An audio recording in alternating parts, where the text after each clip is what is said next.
말씀 빌립보서 1장 12절에서 21절까지 말씀 우리가 함께 교독하도록 하겠습니다. 신약성경 빌립보서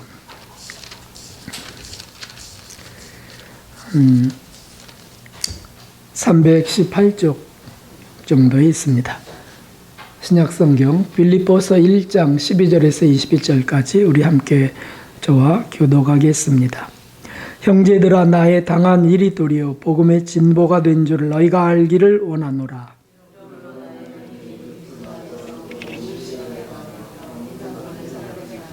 형제 중 다수가 나의 매임을 인하여 주 안에서 신뢰함으로 겁없이 하나님의 말씀을 더욱 담대히 말하게 되었느니라.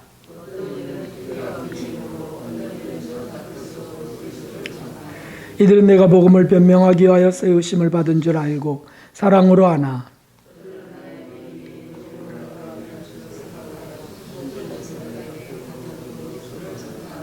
그러면 무엇이뇨? 외모로 하나 참으로 하나 무슨 방도라든지 전파되는 것은 그리스도니 이로써 내가 기뻐하고 또한 기뻐하리라.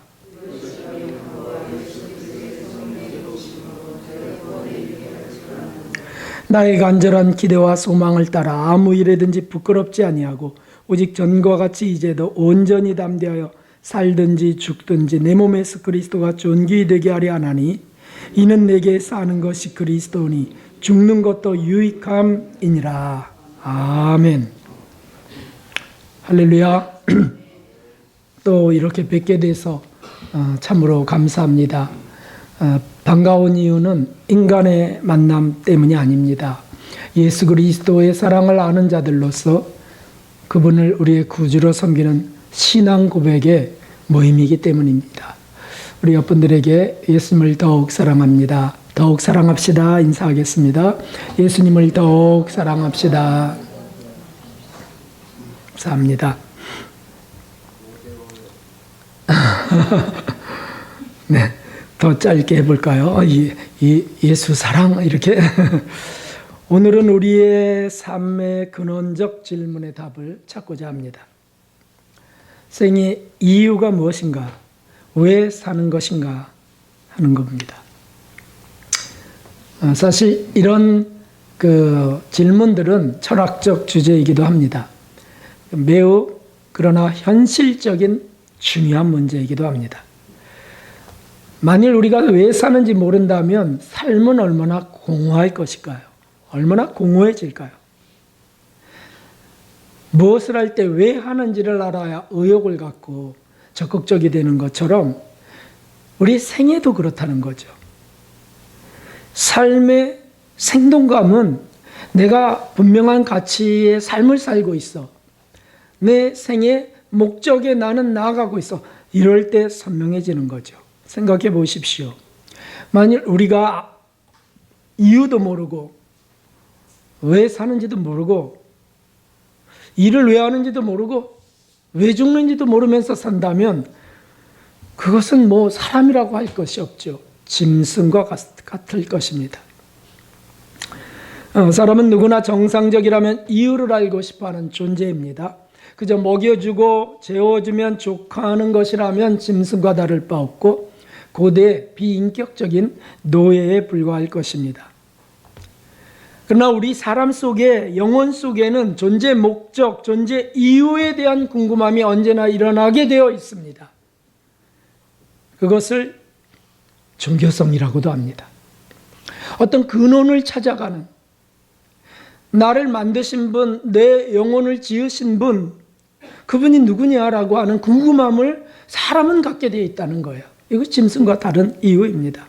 그래서 거기서 철학이 나오고 학문이 나오고 종교들이 나오게 됩니다.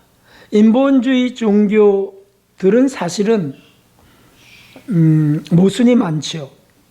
왜냐하면 지식을 갖고 논리적으로 그것을 설명해 보려고 노력할 뿐이기 때문이죠. 그래서 어떻게 맞춰보는 겁니다. 왜 사는 거지? 왜 태어났지? 어디로 가지? 인간의 지식을 총동원해서 맞춰보는 거지만 근원적 질문에 대해서는 여전히 정확한 답을 찾을 수 없습니다. 영혼이 어디서 온지를 모르는데 어떻게 영혼 속에 일어나는 그 고민들을 답을 찾을 수 있겠습니까?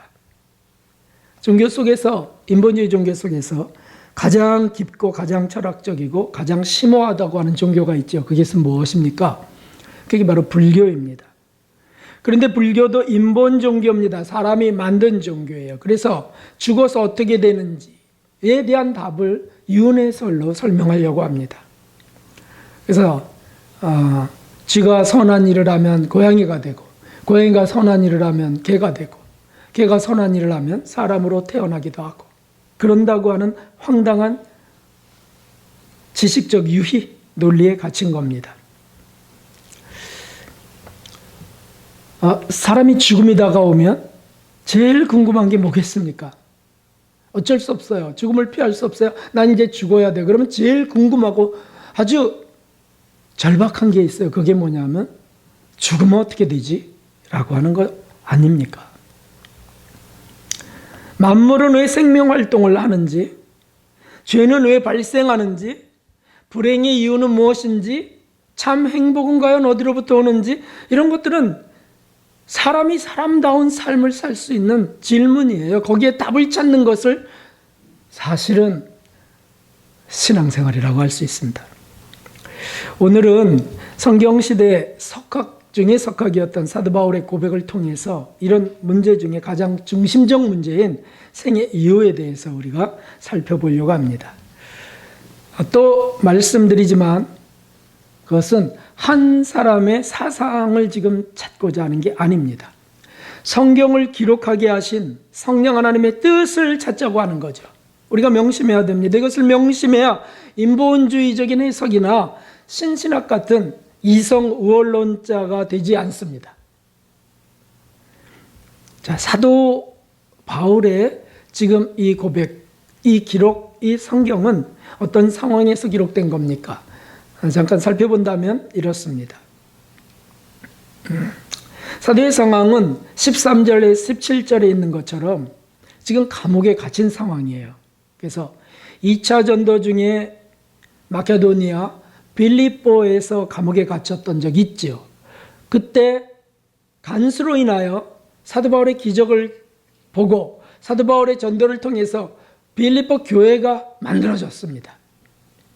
그리고 다시 3차 전도를 다 마치고 로마로 붙들려 갔을 때 또다시 감옥에 갇히게 됐는데 거기서 이 성경을 기록하게 된 것이죠.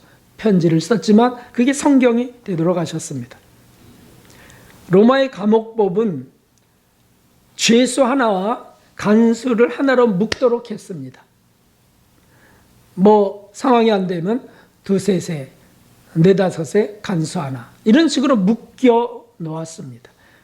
특별히 중죄인, 위험한 죄인, 사상죄인들은 1대1로 묶었습니다. 그래서 순번이 바뀔 때마다, 간수의 순번이 바뀔 때마다 사도와 접해야만 됐고요. 왜 여기 왔소? 너는 왜 여기 왔느냐? 당금 이유와 상황을 주고받을 수밖에 없었습니다. 그래서 사도 바울의 갇힌 이유가 온 시위대와 감옥에 다 전파되게 된 것이에요. 사도는 무엇을 전했을까요? 당연히 예수 그리스도에 대한 진리의 말씀을 전할 수밖에 없었죠. 내가 왜 갇혔느냐? 내가 갇힌 이유는 예수 그리스도 때문이야 라고 하는 것입니다. 반응은 두 가지였습니다. 14절에 첫 번째는 그리스도인들이 용기를 얻었습니다. 감옥에 갇힌 그리스도인들 또는 그리스도인 성도들, 그들이 용기를 얻는 거예요.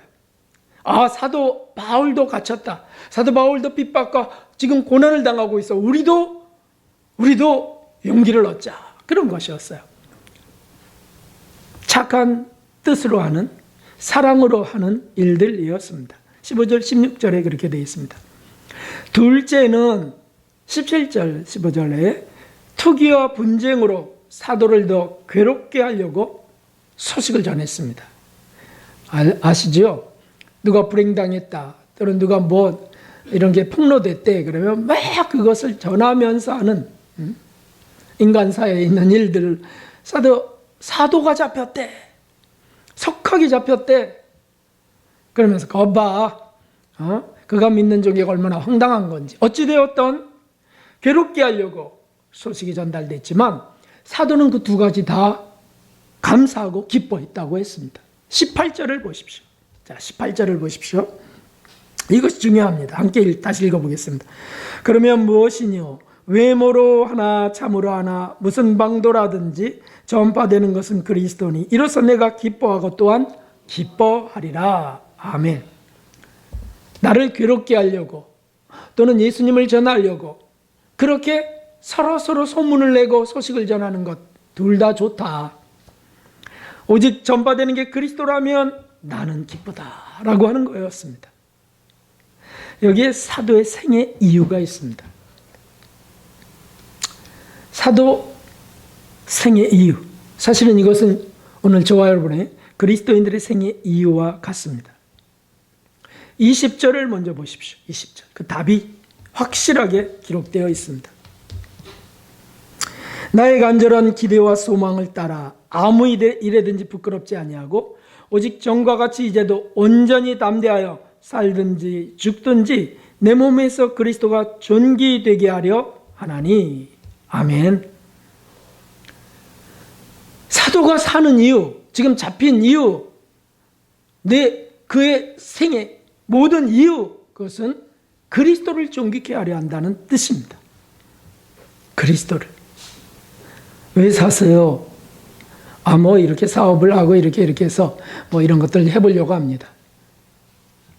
그것은 사실은 수단을 붙들고 있는 목적을 대체한 어리석음입니다.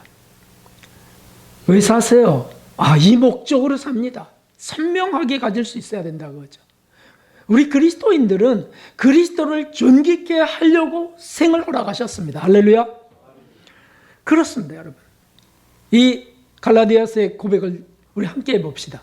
내가 그리스도와 함께 십자가에 못 박혔나니 그런즉 이제는 내가 산 것이 아니요 오직 내 안에 그리스도께 사신 것이라. 이제 내가 육체 가운데 사는 것은 나를 사랑하사 나를 위하여 자기 몸을 버리신 하나님의 아들을 믿는 믿음 안에서 사는 것이라. 아멘. 이것이 생의 이유였습니다. 이것 때문에 살고요, 이것 때문에 죽을 수 있다는 겁니다.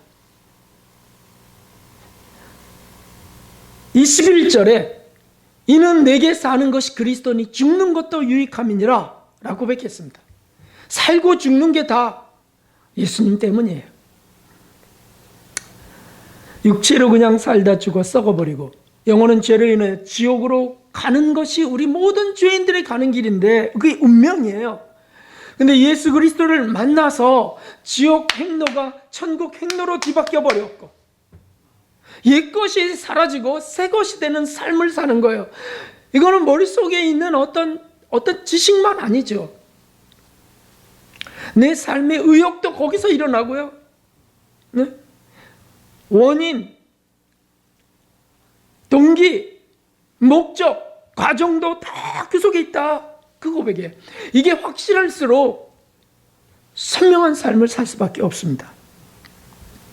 어디 가서 기죽었다느니 또는 혼란스럽다느니 여기서 뭐라 그러면 쏙 저기서 뭐라 하면 쏙 기울이지 않습니다. 이 목적, 이 기둥이 굳게 딱 세워진 사람은 집을 잘 질 수 있는 기둥처럼 말이죠. 뼈대인 거예요, 뼈대. 그래서 구원의 주님을 존귀케 하는 일은 사도에게도 그리스도인에게도 가장 중요한 일이 될 수밖에 없습니다.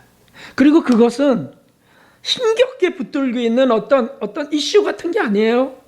어떤 사상 이념 같은 게 아니에요. 이것은요, 실제로 우리에게 기쁨을 주는 일이 되는 겁니다. 내 영혼의 기쁨, 내 삶의 기쁨이 되는 거예요. 당신은 왜 그렇게 기뻐요? 왜 이렇게 화내요? 그리스도 때문입니다. 예수님 때문입니다. 나만 기쁜 게 아니에요. 사실은 내 안에 성령이 기뻐하신다고요. 하나님, 예수님도 기뻐하시고요. 그걸 맛보게 하세요. 느끼게 하시는 거예요. 그러니 영이신 거죠. 네. 웨스트민스터 신앙고백서 들어보셨죠? 거기 신앙고백 소요리 문답에 말씀이 있습니다. 사실 이 웨스트민스터 신앙고백서는 우리 기독교 교리의 신앙고백서예요.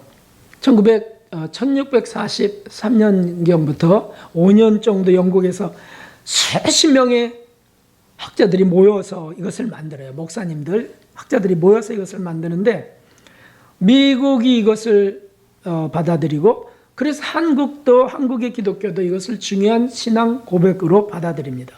사실 이게 어디서부터 오냐 하면은 칼빈의 개혁주의에서부터 오는 거예요. 그러니까 우리 장로교 신앙은 웨스트민스터 신앙 고백을 반드시 할 수밖에 없는 그런 신앙인들이죠. 그 속에 소요리 문답의 제1 첫 번째 질문에 이렇게 되어 있습니다. 사람이 제1되는, 첫째 되는 목적이 무엇인가? 우리는 왜 사느냐 같은 거죠. 응? 사람의 목적이 뭐냐? 그런 뜻이에요. 왜? 답은 이렇게 됐습니다. 함께 읽어봅시다. 하나님을 영화롭게 하는 것과 영원토록 즐거워하는 것이다. 하나님을 영화롭게 하는 것과 영원토록 그분으로 인하여 즐거워하는 것이다. 우리 믿는 이들은 생이 행복할 수밖에 없는 이유가 여기에 있습니다. 즐거운 거야. 상황이 즐거워서 즐거운 사람은요, 세상에 많습니다요. 다 대부분이 그렇잖아요. 상황이 어려워지면 괴로워하고요. 신앙인이 무엇입니까요? 그런 상황과 관계없어요. 진리는 진리인 것이고요. 예수 그리스도는 죽음에서 부활하신 분이고요. 승천하여 지금도 우리를 보고 계신 분이세요. 그리고 보혜사인 성령님을 보내주신 분이죠. 그래서 상황과 관계없이 그분으로 인하여 즐거워할 수 있다. 감옥에서도 병중에서도 코로나 속에서도 즐거워할 수 있다. 이게 참 신앙인 거죠. 이것이 창조 목적, 우리를 창조하신 목적과 딱 부합될 때 스파크가 일어납니다. 거기에 전율이 있고요. 감동이 있고요. 오늘도 우리 성가대 찬양대가 찬양하는데 또 선곡을 주님이 은혜를 주셨나 보죠. 그래서 제게 또 감동이 일어났어요. 스파크가 탁 부딪히는. 그러니까 제 죄도 드러나고 또 저 같은 자를 또다시 불러주신 거, 이런 교회로 모이게 하신 거, 이런 것들이 감격이 되니까 이때 눈물을 막을 수가 없더라고요. 예수님 때문에 즐거워하는 삶은 어디에 매이지 않는 삶이고 묶일 수 없는 삶입니다. 조건 때문에 즐거운 삶이 아니에요. 유목적적 삶, 거룩한 하나님의 목적 때문에 즐겁고 행복한 삶입니다. 이런 삶을 허락하신 하나님, 예수 그리스도로 인한 이 선물을 우리가 얼마나 더 감사할 수 있겠습니까? 장차 우리가 들어갈 영원히 살 천국, 거기에 하나님 보좌 주변에 있는 24장로들을 사도 요한이 입신해 갖고 보았다 그랬습니다. 계시록에는. 그런데 그 24장로의 찬양과 고백이 무엇이었습니까? 그분들은 구약의 사실은 성화된 성도, 이긴 자들이죠. 근데 면류관, 이긴 자들인 게 면류관을 쓰고 있고 보좌에 앉아 있는데 그들이 그 면류관을 벗어서 하나님께 드리면서 하는 찬양이 있습니다. 저는 언제나 이 구절이 그렇게 계시록 연구할 때 감동이 여기서부터 시작됩니다. 함께 읽어봅시다. 우리 주 하나님이여 영광과 존귀와 능력을 받으시는 것이 합당하오니 주께서 만물을 지으신지라 만물의 주의 뜻대로 있었고 또 지으심을 받았나이다 하더라. 아멘. 이거 정말 믿어지는 삶. 만물을 주님이 만드셨어요. 그래서 세상이 선한 것, 아름다운 것은 천국의 그림자들로 주셨어요. 빛나는 눈부신 태양이랄지 맑은 하늘이랄지 새들의 지저김, 그 수많은 다양한 꽃들, 정말 천국의 그 아름답지만 그건 그림자라.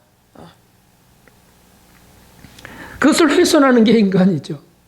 오늘 멘토처럼 인간의 잘못으로 이루어지는 모든 게 그것이 심판이 되는 거예요. 재료가 되는 거죠. 대환란이 그런 것 아니겠습니까?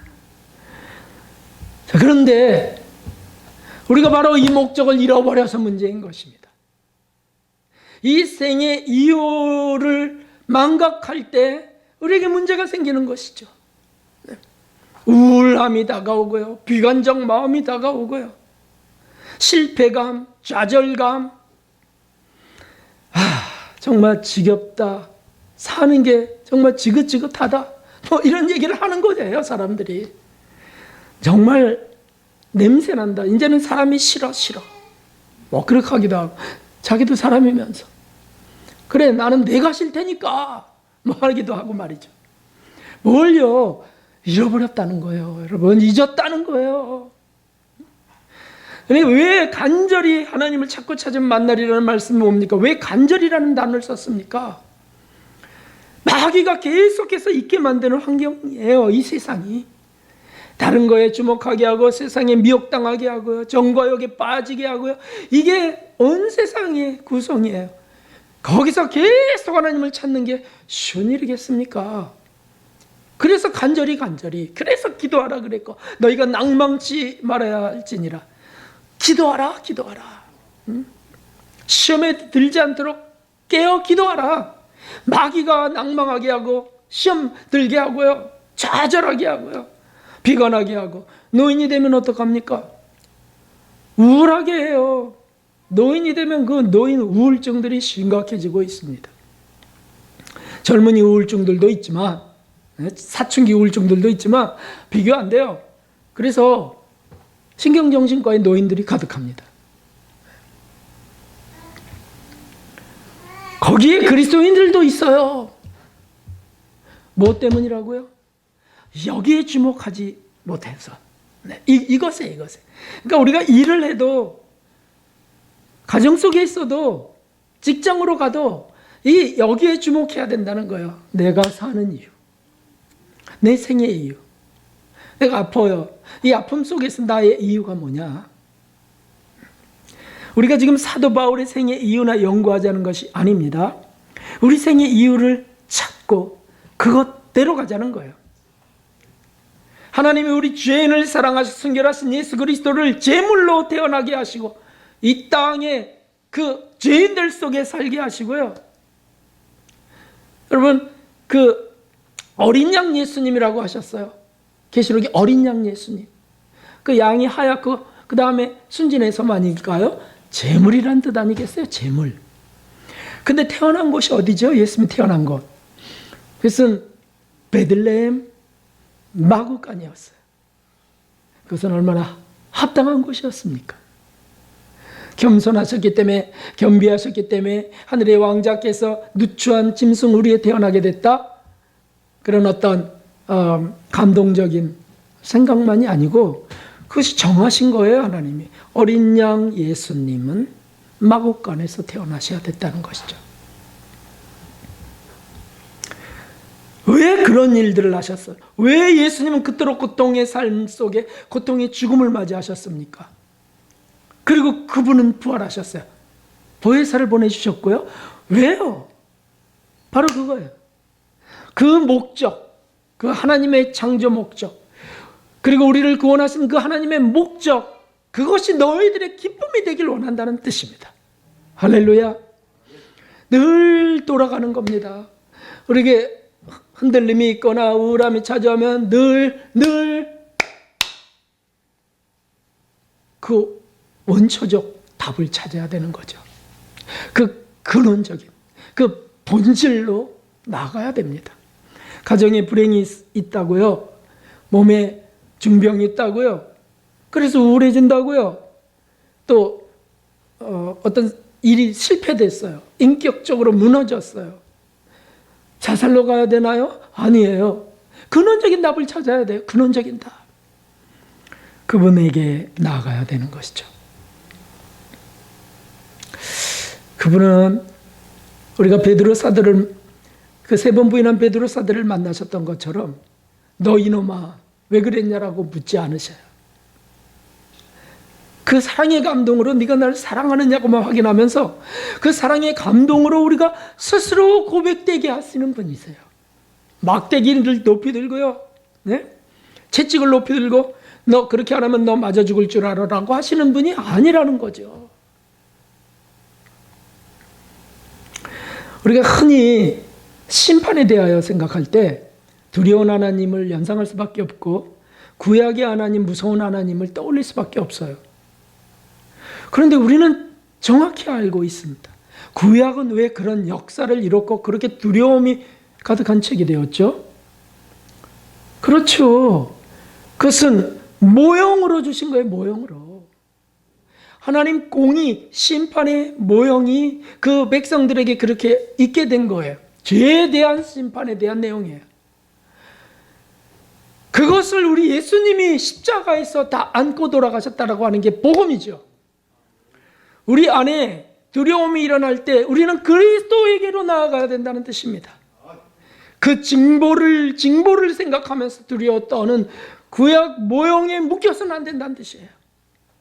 예수 그리스도라, 그리스도 고백하면 되는 것 아닙니까? 그러면 거기 두려움이 있습니까? 아니요. 사랑이 느껴지죠. 사도는 또 이렇게 에베소에 이렇게 적었습니다. 에베소 교회 함께 해봅시다. 너희가 전에는 어둠이더니 이제는 주 안에서 빛이라. 빛의 자녀들처럼 행하라. 빛의 열매는 모든 착함과 의로움과 진실함에 있느니라. 아멘. 우리가 이 말씀을요, 우리 한번 조금 더 깊게 한번 찾아봅시다. 여기 나오는 착함, 의로움, 진실함, 확장하면 용서, 소유, 이런 개념들을 우리가 이전에 알던 거와 예수 그리스도의 은혜 안에 사랑 안에 깨닫게 된 것을 한번 대비해 볼까요? 착함. 나는 어렸을 때 착하게 살았어요. 라든지 학창시절에 참 착했지. 그게 어떤 수준입니까? 인사 잘하고 남의 짐을 들어주고 돕고 하는 그 정도가 착함 아니겠어요? 그런데 너희가 전에는 어둠이더니 이제는 주 안에서 빛이라 라고 하는 전환점이 예수 그리스도로 인해서였다면 이제는 그 착함은 어떤 착함이 되냐면 원수까지 사랑하는 착함이 되는 겁니다. 원수까지 사랑하는. 그러니까 이 도약을 한번 생각해 보세요. 그 한계, 인본주의, 도덕적 그런 것의 한계를 뛰어넘는 것이에요. 이게 목적에 딱 부합되는 삶의 지식입니다. 그러니까 고백할 수밖에 없고요. 주님께 은혜를 구할 수밖에 없죠. 어떻게 원수를 사랑해요?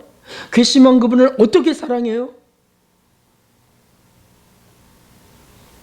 평생 원수를 어떻게 사랑해요? 그게 착합니다. 의로움은 또 어떤 겁니까? 의로움. 보통 의로움 하면요, 이렇게 생각합니다. 정의로움. 불의를 저는 참을 수 없어요. 참 정의로운 사람이죠. 정의감이 있어요. 약자가 당하는 꼴은 나는 못 봅니다. 뜨드득 뜨드득 이렇게. 근데 그 정도인가요? 그건 깡패도 갖고 있는 거예요. 아니에요. 여기서 의로움은요, 죄짓지 않는 거룩함, 정결함을 말하는 것이에요. 전에는 너희가 어둠이더니 그 정도 수준이더니 그 자기 의이고 자기 업적이고 다 자기 자랑 아니겠어요? 근데 이제는 너희가 주 안에서 빛이라. 이 의로움은 거룩함이에요. 거룩함. 불의를 조금 더 기뻐하지 않는 거. 세상과 정치와 나라요? 내 안에. 그것도 사실은 기뻐할 수 없는 내용이지만 내 안에. 그래서 무슨 정죄감이 일어난다 할지, 비난의 마음, 한번 찔림받으면 꼭 찔러줘야 되는 이런 것들을 그거 고백하게 되는, 그게 의로움으로 가는 거 아니겠어요? 그게 어디서 더 온다고 우리가 찾을 수 있나요? 그렇습니다. 하나님을 존귀케 하는 창조 목적에 맞는 이 삶 속에서 이게 나오는 거예요. 진실함은 무엇입니까? 진실함은 거짓말 안 하는 정직 정도로 사람들이 생각하죠. 거짓말 안 해. 난 거짓말 안 합니다. 이렇게. 나는 절대 거짓말 안 해. 그러면서 거짓말 하죠. 그것 자체 거짓말이니까. 그런데 이 정직은요, 진실함은 목숨을 잃는다 할지라도 그 진리로 인하여 하나님 앞에서의 진실함을 말합니다. 정절을 지키는 진실함. 그래서 순교당하는 거 아니겠어요? 발악하고 저주하면서 순교당하는 거 아니죠. 용서하고 사랑하면서. 하나님 뜻에 그냥 드리는 거예요. 불 붙이게. 당신은 당신의 일에 충실하고 나는 나의 일에 충실하겠어. 불 붙이게. 두려워하지 말고. 그리고 타들어가신 그 서머나의 폴리카. 타들어가면서 그렇게 황홀할 수 없었죠. 용서는 어떻습니까? 용서는 일반적으로 이렇게 말합니다. 3-4번. 조금 더 바르게 살려는 분은 몇 번까지요? 보통 10번까지 용서해. 10번. 9번째야. 한 번이면 넌 이제 없어. 10번. 주님은 70번씩 7번까지. 소유는 어떤 게 소유입니까? 저는 뭐 소유 없어요. 월세 살아요. 재산이 소유라고 하는 생각이죠. 가구도 소유라고. 우리 소유 별로 없어요. 기본적인 가구만 있어요. 그런 게 이전의 어둠 속에 있었던 수준이라고요. 그런데 이제는 소유하면 어떤 것들이 우리의 소유가 됩니까? 어떤 게 내 소유이기 때문에 이 소유를 팔아가야 됩니까? 제일 큰 소유가 무엇입니까? 그래서 우리 속에 있는 죄성이잖아요. 죄성. 삐지고 올라오는 그 죄성, 죄의 법칙, 이 가득한 소유가 우리 속에 있다고요. 네? 저 별들보다 수백억의 별들보다 더 많은 이 죄악이요. 정욕이, 자아가 이게 소유라는 걸 알게 된 거예요. 그러니까요, 얼마나 더 겸손할 수 있겠습니까? 응? 이런 우리를 건지시는 주님의 은혜가 얼마나 더 감격스러울 수 있겠습니까? 아직 온전치는 못하지만 이것을 알게 된 것이 너무 감사합니다. 이 길을 가는 것이 너무 감사합니다. 하나님, 이런 신앙생활을 하는 건 너무 감사합니다. 지난주에도 어떤 권사님 고백하셨어요. 이제 이런 걸 알고 나서는 마음속에 미움만 품어도 살인한 자, 음욕만 품어도 가늠한 자, 이런 걸 알고 나서는 어떻게 내가 의롭다고 할 수 있겠습니까? 어떻게 상대를 내가 정죄하겠습니까? 그런데도 악습이 있어갖고 불의를 보면 확 올라오는. 이제 뭘 아셨다는 거예요. 저는 이것이 너무 감사하고, 저는 이 은혜 없이는 이제 살 수 없다고 고백하는 겁니다. 여러분도 마찬가지지 않습니까? 이 고백 없이 어떻게 살겠어요? 이 은혜를 사모하지 않고 어떻게 살겠어요? 제가 종종 질문합니다. 우리 찬양 예배, 지금은 이제 유보됐지만 찬양 예배 때는 자유롭게 질문도 하고 그러잖아요. 종종 질문하는 게 있죠. 기억나시죠? 응? 여러분, 만일 우리가 이런 신앙생활 못했다면, 이런 진리를 알지 못했다면 어떻게 됐을까요? 이런 질문합니다. 그러면 이렇게 고백해요. 고백을 한번 적어봤습니다. 아마 저도 이 세상 사람 아닐 거예요. 몰랐다면 저도 죽었을 거예요. 두 번째 사람. 세 번째 분, 저는 자살했을 거예요. 저도요. 그리고 이구동성으로 말하는 고백이 있습니다. 너무 감사하죠. 너무 고맙죠. 주님께. 라고는 고백입니다. 수십 년을 함께 하시던, 수년을 함께 하시던 우리는 이런 고백을 주고 나누면서 함께 신앙생활하고 있습니다. 참 감격스럽죠. 이것이 내 생의 이유입니다. 이렇게 하신 그분을 드러내는 것, 이것이 그 첫째입니다. 사도는 그래서 기뻐하고 기뻐하리라 하셨고요. 저도 그렇고요. 여러분들도 그렇습니다. 어떨 때 제일 기쁘다고요? 어떨 때 제일 기쁘셨다고요? 예수님을 드러낼 때, 그분 때문에 내가 지금 기쁘고 행복하다는 것을 고백할 때, 증언할 때, 그것이 누군가 그것이 필요해서 그것을 전해줘서 그분이 그것으로 인해 다시 기뻐질 때, 이걸 볼 때 정말 세상에 어떤 것 수천억을 한번, 그거는 너무 황당하지, 수억을 누가 준다 해도 비교가 안 되죠. 참 기쁘죠. 누군가 예수님을 만났을 때, 누군가 사랑하게 됐다는 소식, 예수님 때문에 변화되었고 지금은 이제 불안하지 않아요, 두려워하지 않아요, 행복해졌어요, 이런 소식 들을 때 너무 기뻐요. 우리가 복음을 전하다가 그런 고백을 듣게 되면 정말 기쁩니다. 선교를 가면 예외 없이 그 기쁨이 충만해집니다. 어떤 분은 40년간 계속되던 술을 끊었다고 고백하면서, 그 말씀 중에 술을 끊었다고 고백하면서 고백하고 눈물을 흘리고, 복수하려고 했는데요 포기했습니다. 소송하려고 했는데요 포기했습니다. 저는 간음을 저질렀는데요, 이제는 정말 만일 또다시 이런 일이 벌어진다면 저는 죽을 겁니다. 뭐 이런 고백들. 그 고백이 누굽니까? 그 고백이 길선주 장로님의 고백이었잖아요. 예수님 때문에 어디서나 예수님을 전할 때 정말 기쁩니다. 우리 속에 성령님이 기뻐하시는 까닭입니다. 그분을 존귀케 하는 것이 우리 생의 이유입니다. 우리 함께 같이 고백해 봅시다. 시작. 내 안에 사시는 예수님을 존귀케 함이라. 아멘. 저와 여러분 안에 예수님이 사세요. 성령님이 계세요. 감지가 안 된다면 계속 느껴보려고 하세요. 계속 호소하세요. 그분을 간절히 찾으세요. 아, 요새는 왜 사는지 모르겠어. 그분이 계신데 어떻게 그런 말을 할 수 있어요? 그분은 어디 숨겨놓은 까닭이겠죠. 그리고 두 번째 이유가 있습니다.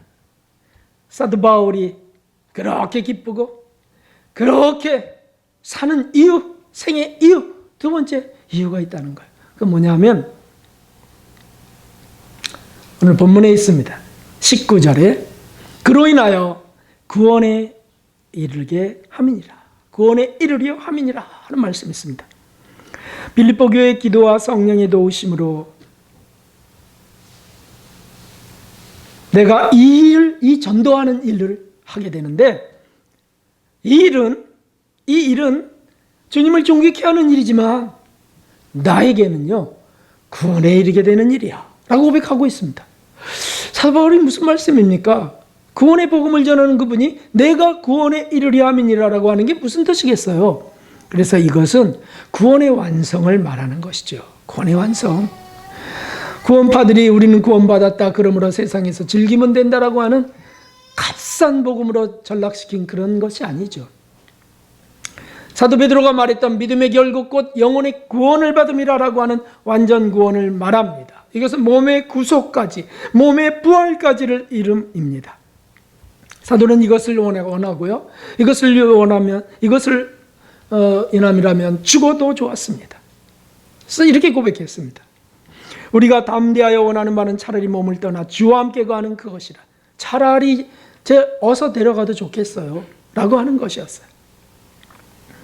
저와 여러분도 바로 이렇게 고백해야 될 줄로 믿습니다. 뭐 죽음 같은 거 갖고 두려워하지 맙시다. 쩔쩔매지 말자고요. 네? 뭐 병 같은 거 갖고, 병이 뭐 실패인가요? 아니에요. 병 걸렸다고 망하는 게 아닙니다. 그것을 통하여 영혼은 구원에 이르러 가는 거죠. 네.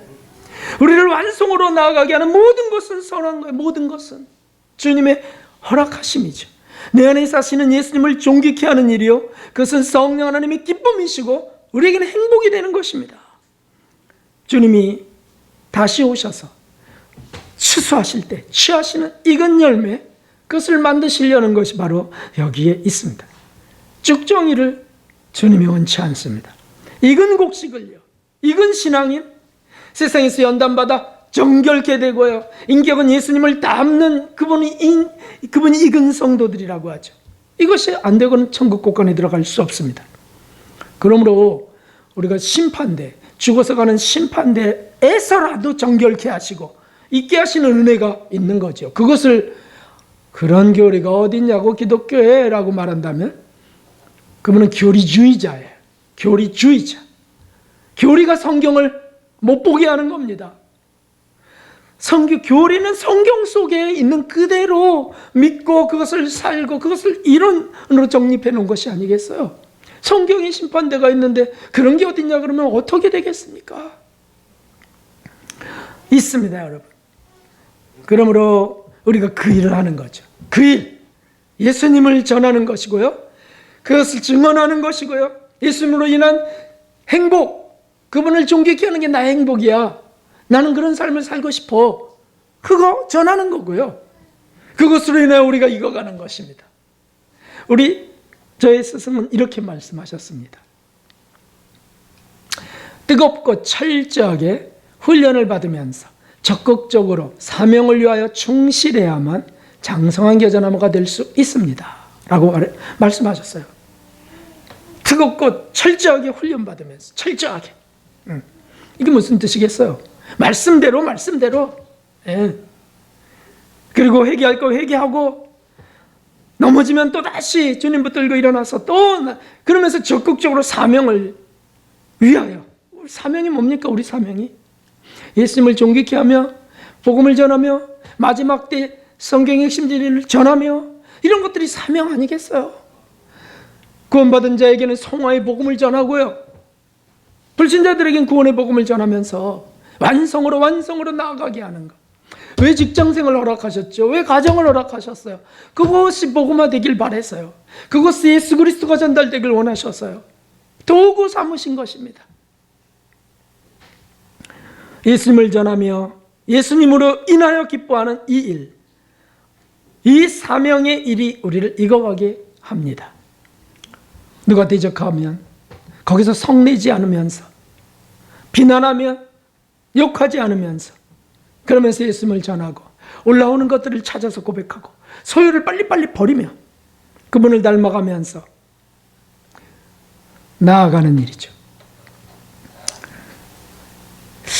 참 더디지만 제가 어느 날 놀랄 때가 있어요. 분명히 그 상황이 지금 화가 날 상황이거든요. 그래 이렇게 나오거나 이런 등신 이렇게 나오거나 저를 향한 학대, 비난 이런 것들이 나올 상황이고요. 또 누가 어처구니 없는 일을 저지르면 왜 그렇게 했냐고 하는 상황, 이런 것들이 우리에게 있어요. 엊그제도 식사를 하고, 우리 세 가족이 식사를 하고, 그리고 이제 아들이 이제 설거지 한다고 그 뭡니까? 그 우리 리빙카? 그 뭐죠? 그거 뭐라 그러지 그거? 서빙카.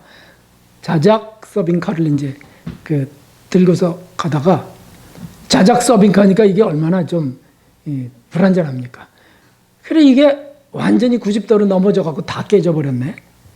거기 뭐 냄비도 깨지고, 많이 깨진 냄비인데 또 깨졌어. 그 다음에 뭐 접시 깨지고 막 김치 엎어지고 뭐 다 해갖고 방안 가득 다 튀겼어요. 유리가 다 튀겨버렸어요. 그러니까 그냥 조심해서 앞을 이렇게 들어서 이렇게 끓여야 되는데 옆으로 그냥 휙 들다가 이렇게 깨진 거예요. 그 상황은 분명히 화가 날 상황이에요. 그리고 그거 다 치워야 돼요. 근데 이상한 일이 벌어졌어요. 화가 안 나는 거예요. 그럴 수도 있죠. 화가 안 날 수도 있죠. 종종 그런 일이 있군요. 네. 화가 안 나는 거예요. 그리고, 저가 얼마나 당황할까? 이런 생각이 나는 거예요. 이거 분명히 제 습성이 아니에요. 또 다른 제 안에 누군가가, 역사하는 게 느껴지는 거예요. 그래서 일어나서 같이 다 치우면서, 그러다가, 다 치웠다고 생각하고 막 쓸고 그랬는데, 그러면 좀, 죄송합니다. 이러면 더 좋잖아요. 그냥 닦기만 하고 있는 거예요. 죄송합니다. 이것도 없어요. 그냥 닦기만 하고 있어요.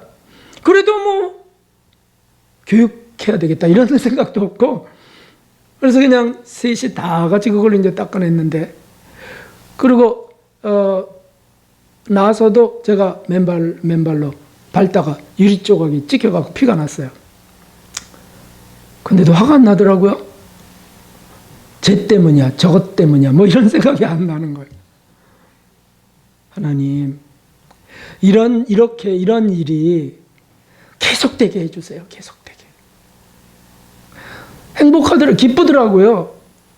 제 본성은 틀림없이 죄의 법칙이 나타날 상황이에요. 불평이 나타나고요. 지적해 되고요. 너는 왜 그랬냐? 이렇게 해야지. 언제나 너는 그 모양이야. 뭐 이렇게까지는 안 되지만은 그런 거 많이 하지 않습니까? 내가 말했지? 몇 번 말했지? 해가면서 말이죠. 내 이럴 줄 알았다. 이럴 줄 알았어. 예언자예요? 뭐 별별. 근데 막 그래서 제가 성령이 지금 사로잡고 계시구나.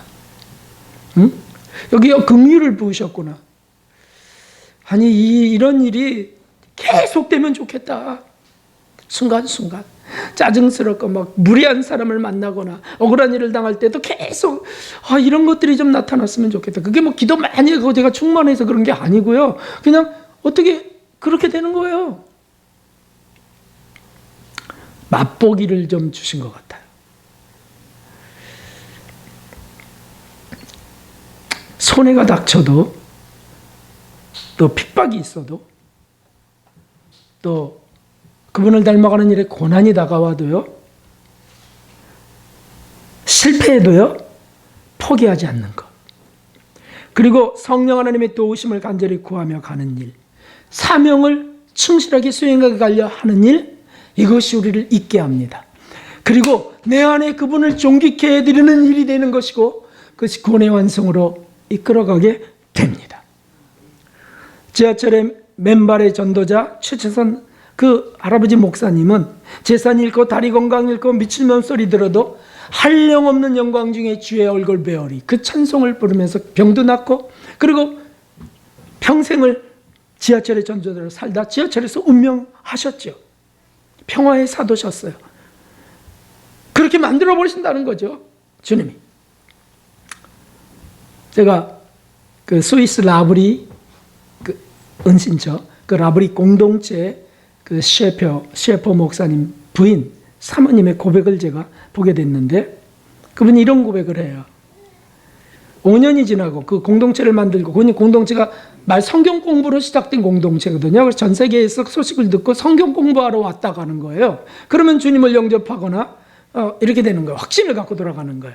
그런데 이게 어느 때는 160명도 찾아오고요. 단체가 오기도 하고 뭐 늘 머무는 분은 수십 명씩 있고요. 근데 어느 날 5년이 되는 날 이제 차를 한잔 마시면서 남편 목사님과 함께 그 스위스 그 산에서 그 마을이 만들어졌어요. 마을이. 그래서 그 마을에서 이렇게 움직이는 사람들을 일꾼들과 오신 분들을 바라보면서 이런 고백을 합니다. 제가 하루에 3번씩 125인분의 식사를 준비합니다. 125명, 125인분. 조용한 삶은 이제 다 놓아버렸습니다. 그걸 좋아했는데 조용한 삶은 늦은 밥이나 이른 새벽에만 가질 수밖에 없어요. 몸에는 언제나 땀 냄새가 나고 언제나 얼룩진 이거 뭐죠?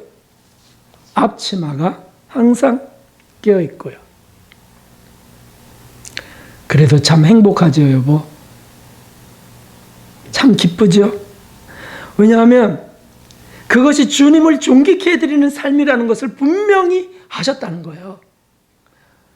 생이 이렇게 소모되는 것, 이렇게 드려지는 것이 정말 감격스러운 삶이라는 거죠. 수많은 사람들이 왔다가 주님을 찾고 생의 이유를 찾는 것을 보면서 진실로 행복해졌고요. 그게 주님의 기쁨이라는 걸 확실히 동시에 느끼게 되고요. 그리고 더 놀라운 것은 125명 인분의 밥을 어떻게 하루에 3번씩 그렇게 할 수 있어? 혼자? 신기하게도 돕는 이들을 보내시는 거예요. 그래서 몇 주 또는 몇 달, 어떤 이들은 1, 2년도 함께 했다가 떠나가기도 하고요. 이런 삶을, 공동체 삶이에요. 어떻게 그런 거룩한 희생적 삶을 줄기차게 살 수 있었을까? 답은 하나입니다. 그들은 생의 이유가 분명했기 때문입니다. 땅의 가치가 아닌 하늘의 가치로 선명한 생의 이유, 목적이 있었다는 것입니다. 그래서 땅의 고난도 슬픔도 실패도 걸림돌이 될 수 없었어요. 저도 그렇게 남은 생을 살고 싶습니다. 여러분들도 그렇게 우리 남은 생을 그렇게 한번 나는 하나님을 존귀케 하게 살고 싶어 라고 할 수 없을까요? 그냥 가족에게만 겨우 묶여서 그 가족에게도 뭐 그리스도를 존귀케 하는 일은 좀 드물고요. 그냥 육적인 그냥 먹고 사는 일만 산다면 무슨 주님이 얼마나 속에서 안타까워하실까요? 가정과 직장에서도 그것이 그 목적적 생의 분명한 존재 이유를 가질 때 우리는 익어가게 될 것입니다. 마지막으로 성경 구절을 읽어봅시다. 우리가 살아도 주를 위하여 살고 죽어도 주를 위하여 죽나니 그러므로 사나 죽으나 우리가 주의 것이로다. 아멘. 저와 여러분은 예수 그리스도의 것임을 믿습니다. 그걸 고백할 때 주님은 우리를 다듬고 만들어 가실 걸 확신합니다. 그리스도가 존귀케 되는 삶을 살아갑시다. 그로 인해 온전한 구원으로 나아가시는 거룩한 삶이 되시기를, 거룩한 생의 이유를 가지시기를 주님의 이름으로 축원합니다. 489장 찬송 드리겠습니다. 찬송 드리고 우리 기도합시다.